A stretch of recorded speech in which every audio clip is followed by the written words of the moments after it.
যুবকদের প্রথম ভোট দাঁড়িপাল্লার পক্ষে হোক।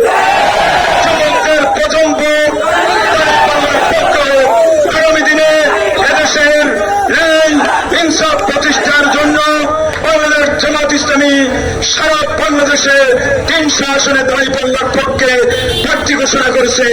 আমরা চাই সংস্কার এবং বিচারের মাধ্যমে একটি পরিপূর্ণ free, fair and credible election গ্রহণযোগ্য একটি নির্বাচনের মাধ্যমে আগামী দিনের এদেশের মানুষ দাঁড়িপাল্লার পক্ষে নির্বাচনে ভোট দিয়ে দাঁড়িপাল্লা মার্কাকে বিজয়ী করে সংসদে পাঠাবে ইনশাআল্লাহ।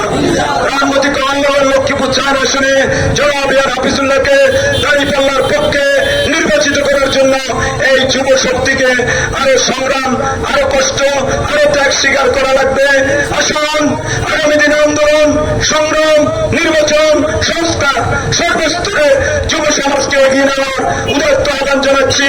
সর্বশেষ সকলের কাছে ঘোষণা, আমরা একটি শোষণ, দুর্নীতি এবং কোলাহল মুক্ত বাংলাদেশ দেখতে চাই।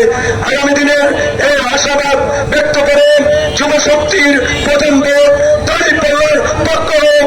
সবাইকে ধন্যবাদ। আসসালামু আলাইকুম ওয়া রাহমাতুল্লাহ।